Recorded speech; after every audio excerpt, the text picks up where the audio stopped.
हे दोस्तों नमस्कार। एक बार फिर से स्वागत है आपके अपने YouTube चैनल देव जी के ट्रिक्स में। तो दोस्तों हम लोग यहाँ पर भारतीय राज्य व्यवस्था से संबंधित आपके प्रश्नों का टेस्ट लगाएंगे।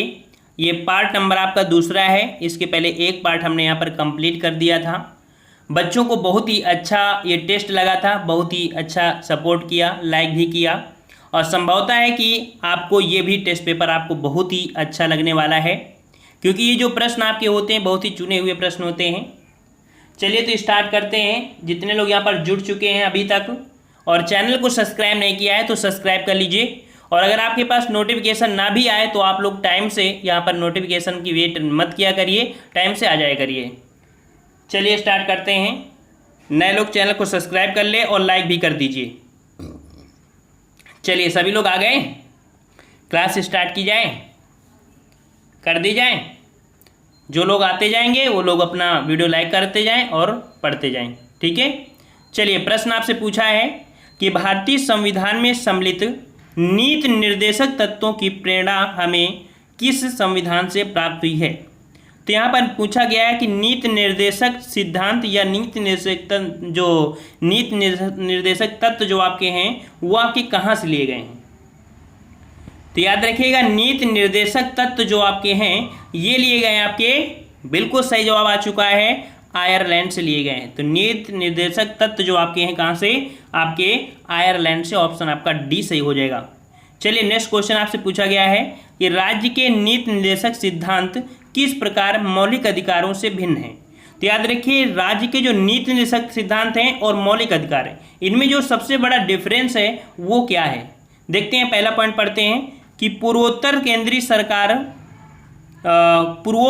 केंद्रीय सरकार के लिए और उपरोक्त राज्यों के लिए। तो ये तो बात कोई बनी नहीं, पूर्वोक्त संविधान का अंश नहीं है जबकि उपरोक्त है, ये भी आपका नहीं है। यहाँ पर नेक्स्ट पॉइंट पढ़ते हैं, निर्देशक सिद्धांत प्रवर्तनीय नहीं है जबकि मौलिक अधिकार प्रवर्तनीय है। यहाँ पर सही जवाब आपका सी हो जाएगा। अब यहाँ पर बात क्या हो गई कि नीति निर्देशक प्रवर्तनीय मतलब कह सकते हैं कि नीति निर्देशक तत्व अगर आपके कह सकते हैं फॉलो अगर नहीं होते हैं, या कह सकते हैं अगर किसी ने कहा और इनका पालन नहीं हुआ तो आप सुप्रीम कोर्ट या हाई कोर्ट नहीं जा सकते हैं, अर्थात ये अवाध्य योग होते हैं। लेकिन मौलिक अधिकार का अगर आपका उल्लंघन होता है तो आप सुप्रीम कोर्ट या हाई कोर्ट आप जा सकते हैं, ठीक है। तो इस प्रकार से जो नीति निर्देशक सिद्धांत होते हैं वो अवाध्य योग होते हैं और जो मौलिक अधिकार होते हैं वो वाद्य योग होते हैं, अर्थात बोलने के योग्य होते हैं, ठीक है। चलिए अगला क्वेश्चन है, भारतीय संविधान का कौन सा अनुच्छेद भारत की विदेश नीति से संबंधित है। बहुत ही प्यारा क्वेश्चन है। और भारत की विदेश नीति से संबंधित जो आपका यहाँ पर आर्टिकल है वो आर्टिकल कौन सा है। 3 का जवाब दीजिए यहाँ पर साथियों सभी लोग। 3 का ऑप्शन यहाँ पर डी हो जाएगा, अनुच्छेद 51। अनुच्छेद जो 51 है ये भारत की विदेशी नीति से संबंधित ही, याद रखिएगा, ठीक है। यहाँ पर सिर्फ 51 की बात कह रहा है, 51 की फर्स्ट नहीं कह रहा है, 51 का नहीं कह रहा है, सिर्फ अनुच्छेद 51 की बात कह रहा है, ठीक है। कंफ्यूज मत होइएगा। अगला है, निम्नलिखित अनुच्छेदों में से कौन एक राज्य सरकार को ग्राम पंचायतों को संगठित करने के निर्देश देता है। तो यहाँ पर देख सकते हैं ग्राम पंचायत का गठन, ग्राम पंचायत का जो गठन आपका है यहाँ पर देख सकते हैं, यह आपका आर्टिकल कौन सा है। तो आर्टिकल बिल्कुल सही जवाब आ चुका है, ऑप्शन आपका यहाँ पर बी हो जाएगा, अनुच्छेद 40। अनुच्छेद जो 40 है ये ग्राम पंचायतों को संगठित करने का निर्देश देता है, बी नंबर आपका हो जाएगा। अगला है, राज्य के नीति निर्देशक सिद्धांतों के निम्नलिखित अनुच्छेदों में से कौन सा अंतर्राष्ट्रीय शांति और सुरक्षा के संवर्धन से संबंधित है। अंतर्राष्ट्रीय शांति और सुरक्षा से संबंधित जो आपका आर्टिकल है वो आपका कौन सा है। यहाँ पर 5 का ऑप्शन आपका जवाब हो जाएगा, ऑप्शन ए, अनुच्छेद जो आपका 51 है, ठीक है। अगला क्वेश्चन है कि भारत में निम्नलिखित में से किसके अंतर्गत पंचायती राज प्रणाली की व्यवस्था की गई है। पंचायती राज प्रणाली जो आपकी है ये आपकी प्रणाली जो है ये आपकी किसके अंतर्गत आती है। तो यहाँ पर देख रहे हैं आर्टिकल आपकी जो 40 है ये किसके अंतर्गत आया है आपके, तो ये आपका आया है किसके, 6 का ऑप्शन आपका हो जाएगा सी नंबर, राज्य के नीति निर्देशक सिद्धांत के अंतर्गत, अर्थात 36 से लेकर जो आपके 51 तक होते हैं। तो ये आपके आते हैं किसके अंतर्गत, आपके राज्य के नीति निर्देशक सिद्धांत के अंतर्गत, ठीक है। अगला है, संविधान के किस अनुच्छेद के द्वारा उद्योग के प्रबंधन में कर्मकारों की भागीदारी का प्रावधान दिया गया है। तो उद्योग के प्रबंधन में जो कर्मकारों की भागीदारी है इसका जो प्रावधान किया गया है, ये जो आर्टिकल है अनुच्छेद 43 के फर्स्ट में दिया गया है। ऑप्शन राइट आपका यहाँ पर बी हो जाएगा। नेक्स्ट क्वेश्चन है, कल्याणकारी राज्य की संकल्पना का समावेश भारत के संविधान में है। ये क्वेश्चन बहुत ही पॉपुलर है, बहुत पूछा जाता है। कल्याणकारी राज्य की संकल्पना, और ये जो आपका आता है ये आपके किसके आर्टिकल में या कह सकते हैं किसके अंतर्गत, तो यहाँ पर याद रखिए राज्य के नीति निर्देशक सिद्धांत के अंतर्गत या तत्व के अंतर्गत आपका आता है कल्याणकारी राज्य की स्थापना करना। ठीक है, आपका ए हो जाएगा। अगला है कि निम्नलिखित में से कौन सा नीति निर्देशक तत्व है, नीति निर्देशक तत्व है। तो याद रखिएगा नीति निर्देशक तत्व जो कि अभी हमने बताया था कि जो आर्टिकल आपके हैं स्टार्ट होते हैं, और यहाँ पर देखिए आर्टिकल ये जो आपका समान नागरिक संहिता है ये आपके आर्टिकल 44 में आता है, और जो आपके आर्टिकल आपके 36 से आपके जो 51 तक होते हैं वो आपके नीति निर्देशक तत्व के अंतर्गत आते हैं। तो उसमें देखिए कहाँ आ रहा है, तो आपके किस में आ रहा है, नीति निर्देशक तत्व में आता है समान नागरिक संहिता।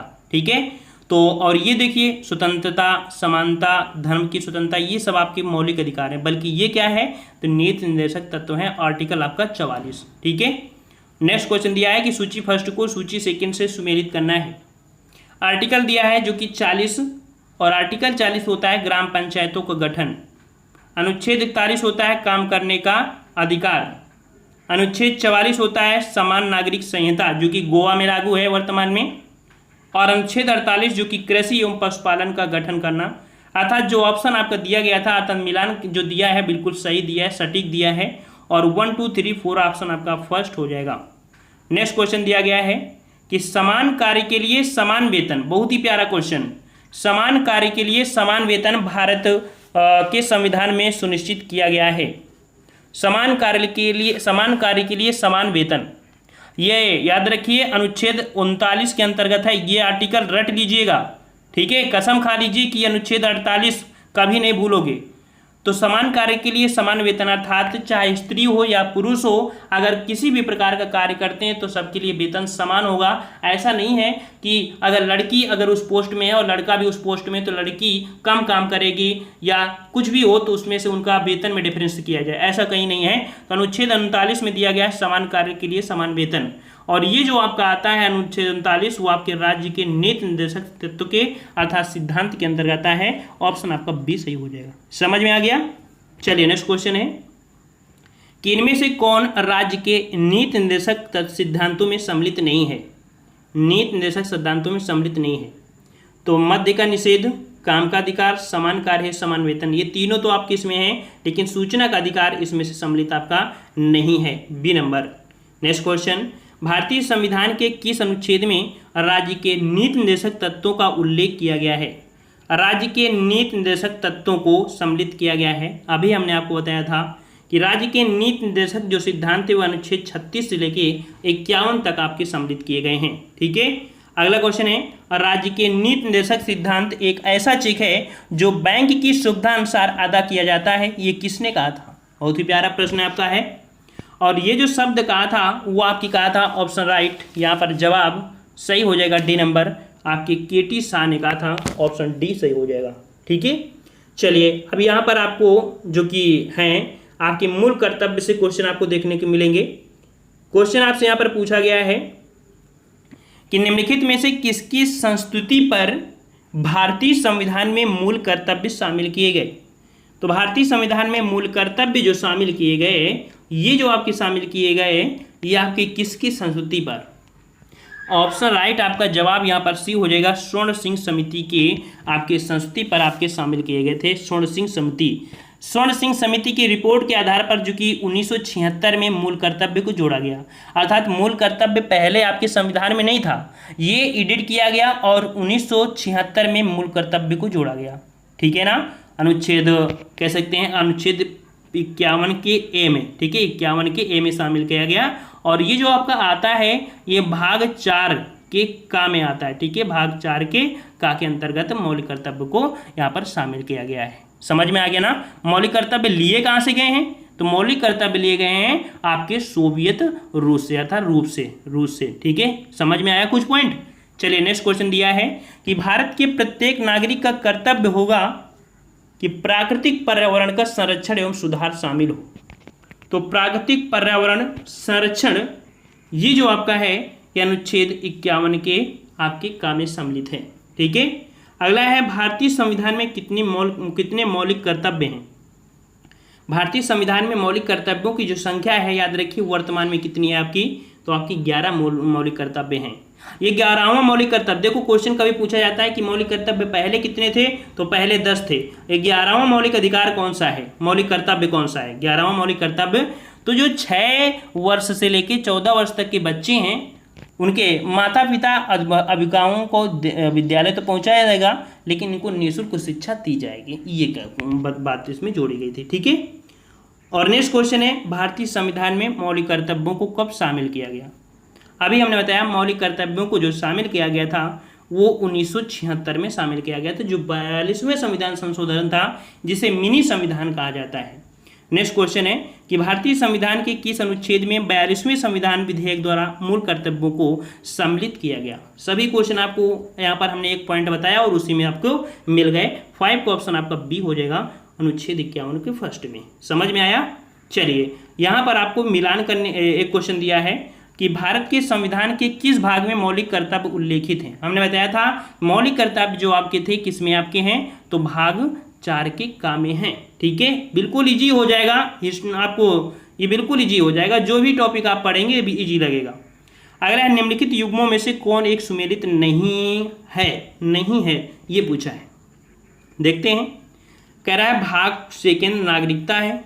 ठीक है, भाग 3 मूल अधिकार है, ये भी सही है। भाग 4 राज्य के निर्देशक तत्व हैं और भाग 5 दिया है मूल कर्तव्य।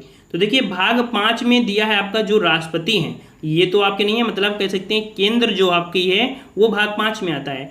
जो मूल कर्तव्य है, मूल कर्तव्य 4 के फर्स्ट में आता है, 4 के का में आता है ना। तो गलत कौन है, डी नंबर आपका गलत हो जाएगा। बिल्कुल इजी क्वेश्चन। अब आपको यहाँ पर जो क्वेश्चन मिलेंगे राष्ट्रपति और उपराष्ट्रपति से संबंधित आपको मिलेंगे। ठीक है, धांसू आपका टेस्ट मटेरियल आपको यहाँ पर है और एक बार पढ़िएगा, किसी भी एग्जाम में आप बैठ जाइए आपको ऐसे ही प्रश्न देखने को मिलेंगे। चलिए यहाँ पर दिया है राष्ट्रपति और राष्ट्रपति संबंधित कुछ पॉइंट आपके हैं उसको पढ़ लिए, फिर पूरा टेस्ट आप कंप्लीट हो जाएगा। जो राष्ट्रपति आपके हैं वो भाग 5 में आपके होते हैं कि कौन से में, भाग 5 के अंतर्गत आपके आते हैं भारत की संघ। ठीक है, और अनुच्छेद 52 से लेके 62 तक के जो आर्टिकल होंगे वो राष्ट्रपति से संबंधित आपके होंगे। ठीक है, राष्ट्रपति की उम्र जो होती है वो आपकी उम्र बनने के लिए आपकी कम से कम 35 वर्ष होना अनिवार्य है। ठीक है, वो भारत का नागरिक हो, दिवालिया और पागल ना हो। ठीक है ना, ये समझ में आया ना। हाँ, और एक पॉइंट और समझ लीजिए इनसे तो पूरा टेस्ट आपका इजी हो जाएगा कि राष्ट्रपति की उम्मीदवार को 50 प्रस्तावक और 50 अनुमोदक अर्थात समर्थन होना अनिवार्य होता है। बस इतने समझ लो, अब जो मिलते जाएंगे आपको बताते जाएंगे। ठीक है, दिया है कि भारतीय संविधान का कौन सा अनुच्छेद राष्ट्रपति के पद के लिए पुनः निर्वाचन की योग्यता निर्धारित करता है। तो राष्ट्रपति के पद के लिए पुनः निर्वाचन योग्यताएं जो निर्धारित करता है वो आपका आर्टिकल कौन सा है। यहाँ पर आर्टिकल आपका जो सही जवाब हो जाएगा वो आपका कौन सा हो जाएगा, और ऑप्शन राइट यहाँ पर जवाब सभी का लगभग सही आ चुका है, अनुच्छेद 57। ठीक है, याद रखिएगा दोस्तों, यहाँ पर अनुच्छेद जो 57 है ये राष्ट्रपति के पद के लिए पुनः निर्वाचन योग्यता निर्धारित करता है। अगला है राष्ट्रपति का रिक्त स्थान भर लिया जाना चाहिए। राष्ट्रपति का अगर कोई पद रिक्त है उसे भर जाना चाहिए कितने दिनों के अंतर, तो आपके 6 माह के अंदर अंदर भर जाना चाहिए। नेक्स्ट क्वेश्चन है, यदि भारत के राष्ट्रपति का पद रिक्त हो जाए और कोई उपराष्ट्रपति भी ना हो तब निम्न में से कौन कार्यवाहक राष्ट्रपति होगा। तो देखो यहाँ पर राष्ट्रपति भी नहीं है, उपराष्ट्रपति नहीं है, तो ऐसी स्थिति में राष्ट्रपति का जो पद संभालेगा वो भारत का कौन होगा, सर्वोच्च न्यायालय का मुख्य न्यायाधीश होगा, सुप्रीम कोर्ट का मुख्य न्यायाधीश होगा। समझ में आ गया। चलिए अगला है, भारत में राष्ट्रपति का निर्वाचन किस प्रकार होता है। चलिए, भारत में राष्ट्रपति का निर्वाचन किस प्रकार होता है। अभी तक जिन लोगों ने वीडियो नहीं लाइक किया है वीडियो लाइक करिए भाई, आप लोग कसम खा लीजिए कि अगर हमको इस वीडियो को देखना है तो ये भी कसम खा लीजिए कि इस वीडियो को लाइक करके ही जाएंगे। इतना अच्छा आज कंसेप्ट मिला है और इतने अच्छे तरीके से हमको यहाँ पर पॉलिटी पढ़ा दिया है, तो एक लाइक तो बनता है सर के लिए, बनता है ना, बनता है। तो एक बार सब लोग लाइक कर दीजिए, पहले सब लोग लाइक कर दीजिए, फिर इसके बाद हम लोग कमेंट स्टार्ट करते हैं। चलिए, तो भारत में राष्ट्रपति का निर्वाचन किस प्रकार होता है? 4 का ऑप्शन आपका यहाँ पर डी हो जाएगा, अप्रत्यक्ष मतदान से। ठीक है, अप्रत्यक्ष मतदान के एकल मत संक्रमणी पद्धति के द्वारा होता है। नेक्स्ट क्वेश्चन है, भारत के चौथे राष्ट्रपति कौन थे? भारत के चौथे राष्ट्रपति आपसे पूछा है भाई, और ये सीरियल भी आपको पता होना चाहिए कि कौन सा क्रम आपका सही होगा, कौन सा क्रम आपका नहीं होगा। ये सीरियल अगर आप पढ़ लेंगे तो आपके काफ़ी अच्छे आपके स्कोर जा सकता है। ठीक है, तो यहाँ पर पहले जो राष्ट्रपति थे वो डॉक्टर राजेंद्र प्रसाद थे, दूसरे डॉक्टर सर्वपल्ली राधाकृष्णन थे, तीसरे डॉक्टर जाकिर हुसैन थे, और चौथे जो कि कार्यवाहक बने थे वो वीवी गिर थे, है ना। तो 5 का ऑप्शन राइट आपका जवाब क्या हो जाएगा? आपका यहाँ पर ए नंबर आपका हो जाएगा वीवी गिर हो जाएगा। ठीक है, क्या हो जाएगा आपका? वीवी गिर हो जाएगा। ओके, नेक्स्ट क्वेश्चन दिया गया है आपसे यहाँ पर कि भारत के राष्ट्रपति को यह अधिकार नहीं प्राप्त है कि वह, देख लीजिए, राष्ट्रपति को क्षमादान का अधिकार दिया गया है और ऐसा कौन सा अधिकार नहीं है जो उनके अंडर में नहीं आता है। 6 का ऑप्शन राइट यहाँ पर आपका देख सकते हैं, आपका बी नंबर, सर्वोच्च न्यायालय के न्यायाधीश को हटाना। सर्वोच्च न्यायालय के न्यायाधीश को ये हटा नहीं सकते हैं, बल्कि महाभियोग प्रक्रिया अर्थात लोकसभा और राज्यसभा के 2/3 हिस्से द्वारा, अर्थात लोकसभा पारित कर दे 2/3 सीटें और 2/3 अगर राज्यसभा पारित कर दें तो सर्वोच्च न्यायालय के मुख्य न्यायाधीश हट सकते हैं। और यही प्रक्रिया आपकी जो होती है वो आपकी किस पे होती है? आपके चुनाव आयोग में होता है, जो मुख्य होते हैं, वही आपके राष्ट्रपति पर होती है, वही आपके नियंत्रक महालेखा परीक्षक पर होती है, यही प्रक्रिया महान्यायवादी पर भी होती है। कौन सी? महाभियोग प्रक्रिया संसद की 2/3 पारित होना अनिवार्य है, अलग अलग आप कह सकते हैं इस सदन से। नेक्स्ट क्वेश्चन है, यहाँ पर क्वेश्चन बन गया ना। चलिए, यहाँ पर नेक्स्ट क्वेश्चन आपका दिया गया है कि निम्नलिखित भारत के राष्ट्रपतियों में से कौन दार्शनिक राजा अथवा दार्शनिक शासक के रूप में जाना जाता है? दार्शनिक राजा और दार्शनिक शासक के रूप में आपका कौन जाना जाता है? यहाँ पर 7 का ऑप्शन राइट आपका हो जाएगा ए नंबर, याद रखिए, राधा कृष्णन। ठीक है, राधा कृष्णन है, ये दार्शनिक राजा थे, दार्शनिक शासक थे। ठीक है, राधा कृष्णन, सर्वपल्ली राधाकृष्णन, जिन्होंने अपनी पूरी लाइफ, या कह सकते हैं लगभग 40 साल, इन्होंने लगातार शिक्षा के क्षेत्र में इन्होंने काफ़ी योगदान दिया। और राधाकृष्णन ने एक बार भारत के पहले जो उपराष्ट्रपति भी बने थे, साथ में इसके बाद आपके राष्ट्रपति का भी पद इन्होंने ग्रहण किया। ठीक है, ऑप्शन आपका ए हो जाएगा। अगला क्वेश्चन है, संविधान के किस अनुच्छेद के अंतर्गत भारत के राष्ट्रपति को अध्यादेश जारी करने की शक्ति प्रदत्त है? तो अध्यादेश जारी करना, ठीक है, मतलब कि संसद का सत्र नहीं चल रहा है, जो 6 महीना वाला होता है ना, अगर संसद का सत्र नहीं चल रहा है और अकस्मात अगर उनको बुलाना पड़े तो वो 6 सप्ताह के अंतर, ठीक है, होना अनिवार्य है, जो कि आर्टिकल आपका हो जाता है आपका अनुच्छेद 123। ये रट लीजिए, क्वेश्चन पूछा जाता है अध्यादेश 123। अगला क्वेश्चन है कि एक विधेयक जो संसद में प्रस्तुत किया जाता है, कौन सी क्रिया के बाद अधिनियम बन जाता है? अर्थात याद समझिए कि जो विधेयक है संसद में प्रस्तुत किया है, मतलब समझिए विधेयक और अधिनियम है क्या? विधेयक क्या है, अधिनियम क्या है? विधेयक मतलब होता है जब किसी चीज को प्रस्तावित करने के लिए ले जाते हैं उनके पास कि सिग्नेचर कर दो भैया, लेकिन सिग्नेचर अगर पास नहीं हुआ तो वो विधेयक बनकर ही रह जाता है, और अगर सिग्नेचर बन गया, सिग्नेचर हो गए, तो वो अधिनियम बन जाता है। ठीक है, तो यहाँ पर एक विधेयक जो संसद में प्रस्तुत किया जाता है, कौन सी क्रिया के बाद अधिनियम बन जाता है? तो ये क्रिया जो आपकी कहलाती है जब राष्ट्रपति अपनी सहमति दे दे। समझ में आ गया ना? जब राष्ट्रपति फाइनली सिग्नेचर कर दे तब मानो कि ये विधेयक पास हो गया है और ये अधिनियम बन गया है। नेक्स्ट क्वेश्चन है कि भारत में राष्ट्रपति का चुनाव किया जाता है। चलिए दोस्तों, भारत में राष्ट्रपति का जो चुनाव किया जाता है ये आपके एकल हस्तांतरणीय मति द्वारा, अर्थात आपका जवाब यहाँ पर बी सही हो जाएगा। नेक्स्ट क्वेश्चन है, भारत के निम्न से मुख्य न्यायाधीशों में से किस एक ने राष्ट्रपति के रूप में कार्य किया था। यहाँ पर देख सकते हैं ऐसे मुख्य न्यायाधीश का नाम पूछा है जिन्होंने राष्ट्रपति के रूप में कार्य किया था, शपथ ग्रहण किया था, देख सकते हैं। और यहाँ पर आपका जवाब सही क्या हो जाएगा, 11 का ऑप्शन राइट आपका जवाब यहाँ पर आपका बी हो जाएगा। ये थे जस्टिस ए हिदायतुल्ला, ठीक है, जस्टिस ए हिदायतुल्ला थे जो कि 5वें और कार्यवाहक राष्ट्रपति के रूप में इन्होंने कार्यभार ग्रहण किया था आपके 1969 ईस्वी में, ठीक है ना।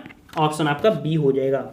नेक्स्ट क्वेश्चन दिया गया है कि निम्नलिखित में से कौन भारत के राष्ट्रपति के निर्वाचन हेतु निर्वाचक गण में सम्मिलित नहीं है। यहाँ पर देख सकते हैं कि राष्ट्रपति का जो निर्वाचन होता है उनमें से कौन कौन सम्मिलित यहाँ पर शामिल होते हैं और कौन नहीं शामिल होते हैं। तो राष्ट्रपति की चुनाव में जो शामिल होते हैं वो आपके होते हैं लोकसभा के निर्वाचित सदस्य, राज्यसभा के निर्वाचित सदस्य, राज्यों की विधानसभाओं के निर्वाचित सदस्य, लेकिन विधान परिषदों के निर्वाचित सदस्य नहीं होते हैं। यहाँ पर डी नंबर आपका सही हो जाएगा, ठीक है। यहाँ पर नहीं शब्द दिया है यहाँ पर दोस्तों, तो यहाँ पर राज्य की जो विधान परिषद के निर्वाचित सदस्य होते हैं वो राष्ट्रपति के निर्वाचन में भाग नहीं लेते हैं। नेक्स्ट क्वेश्चन दिया है कि निम्न में से किस राष्ट्रपति ने एक शक्ति का प्रयोग किया था जिसे संवैधानिक शब्दावली में जेबी निषेधाधिकार या जेबी वीटो पावर बोला जाता है। तो जेबी वीटो पावर का प्रयोग इनमें से कौन से राष्ट्रपति ने किया था। तो यहाँ पर 13 का ऑप्शन राइट आपका हो जाएगा ज्ञानी जैल सिंह। कौन थे आपके, यहाँ पर कह सकते हैं ज्ञानी जैल सिंह, जिनका कार्यकाल चला था 1982 से 1987 के बीच, ठीक है, 1982 से 87 के बीच ज्ञानी जैल सिंह जो कि 10वें नंबर के थे, ठीक है, राष्ट्रपति बने थे। इनके ऊपर कह सकते हैं जेबी पावर जो कि आपका डाक विधेयक पारित नहीं हो पाया था, डाक विधेयक से संबंधित आपका विवाद था वहाँ पर, ठीक है, सी नंबर। नेक्स्ट क्वेश्चन आपका है कि भारत के राष्ट्रपति जिस एकमात्र मामले में अपने वीटो शक्ति का प्रयोग किया था वो आपके कौन थे, वीटो शक्ति। तो वही अभी आपका बताया कि भारतीय डाकघर जो संशोधन विधेयक था इसमें यहाँ पर वीटो पावर की शक्ति का प्रयोग किया था ज्ञानी जैल सिंह ने। नेक्स्ट क्वेश्चन है कि स्वतंत्र भारत के प्रथम राष्ट्रपति कौन थे। स्वतंत्र भारत के प्रथम राष्ट्रपति जो थे वो आपके डॉक्टर राजेंद्र प्रसाद थे, और ये कहाँ से थे, तो आपके बिहार से थे, याद रखिएगा बिहार से थे, ठीक है। नेक्स्ट क्वेश्चन है कि भारत के राष्ट्रपति चुने जाते हैं, भारत के राष्ट्रपति जो चुने जाते हैं ये आपके कहाँ से। अभी हमने बताया था भारत के राष्ट्रपति जो होते हैं वो राज्यसभा, लोकसभा, राज्यों की विधानसभा के निर्वाचित सदस्य होते हैं, जो कि ऑप्शन आपको डी दिख रहा होगा, दिख रहा है। चलिए अगला क्वेश्चन है कि राष्ट्रपति पर महाभियोग का आरोप संसद के किस सदन द्वारा लगाया जाता है। राष्ट्रपति पर महाभियोग, देखिए राष्ट्रपति पर महाभियोग लोकसभा, राज्यसभा, चाहे रोज लोकसभा से स्टार्ट करो चाहे राज्यसभा से, 2/3 अगर यहाँ से अगर पारित होते हैं 2/3 यहाँ से, तो महाभियोग की प्रक्रिया लग गई। लेकिन इनको पहले आपके 14 दिन के लिए यहाँ पर दी जाती है मोहलत कि आप अपना इस्तीफा दे दीजिए, है ना। तब क्या करते हैं, ये दोनों मिलकर 1/4 सदस्य मिलकर इनको एक नोटिस देते हैं। अगर ये 14 दिन के अंदर अपना इस्तीफा नहीं देते हैं तब 2/3 प्रक्रिया आपकी लगाई जाती है लोकसभा और राज्यसभा से, और इसके बाद इन पर महाभियोग की प्रक्रिया लग जाती है। इस प्रकार से ऑप्शन आपका सी हो जाएगा, संसद की किसी भी सदन से। हमने बताया कि लोकसभा से या राज्यसभा अर्थात किसी भी सदन से स्टार्ट कर सकते हैं। नेक्स्ट क्वेश्चन है भारतीय संविधान का कौन सा अनुच्छेद राष्ट्रपति को उच्चतम न्यायालय से परामर्श देने की शक्ति प्रदान है। उच्चतम न्यायालय से परामर्श लेने की जो शक्ति प्रदान है वो आपको किस आर्टिकल से। बहुत ही अच्छा क्वेश्चन आपका है, नोट कर लीजिए, क्वेश्चन बहुत अच्छा है। तो राष्ट्रपति को उच्चतम न्यायालय से शक्ति परामर्श अर्थात किसी बात में पूछने की जो इजाज़त प्रदान होती है वो आर्टिकल आपका होता है आपका सी नंबर अनुच्छेद 143, ठीक है। नेक्स्ट क्वेश्चन है लोकसभा और राज्यसभा की संयुक्त बैठक किसके द्वारा आहूत की जाती है। ये क्वेश्चन आपके जो आया था या आपके टेट एग्जाम में पूछा गया था। आहूत, बच्चों ने गलती किया था क्योंकि आहूत का मतलब नहीं था, आहूत मतलब होता है बुलाना, है ना। तो जो लोकसभा और राज्यसभा की संयुक्त बैठक होती है आर्टिकल 108 के तहत, तो बुलाने का कार्य करते हैं राष्ट्रपति। कौन करते हैं, राष्ट्रपति, और इसकी जो अध्यक्षता करते हैं वो लोकसभा अध्यक्ष करते हैं। नेक्स्ट क्वेश्चन दिया गया है आपसे कि निम्नलिखित में से राष्ट्रपति किसकी नियुक्ति करता है। राष्ट्रपति किसकी नियुक्ति करता है, तो यहाँ पर भारत के महान्यायाधीश की भी करता है, नियंत्रक महालेखा परीक्षक की भी करता है, और एक राज्य के राज्यपाल की भी करता है। उपरोक्त सभी हो जाएगा D number, okay. Next question दिया है यहाँ पर, देखो मिलान करने के लिए आ चुका है। अगर इनका अगर काल अगर नहीं पता होगा तो ये क्वेश्चन आप गलती कर सकते हैं, लेकिन फिर भी हम आपको यहाँ पर समझाने का प्रयास कर रहे हैं कि इस प्रकार से इनका होगा कार्यकाल। तो फ़खरुद्दीन अली अहमद, ठीक है, फ़खरुद्दीन अली अहमद जो थे, ये आपका शासनकाल इनका था वो आपका था कितना, 1974, ठीक है, 1900 यहाँ पर जो ये है 1974 से 77 तक, ठीक है।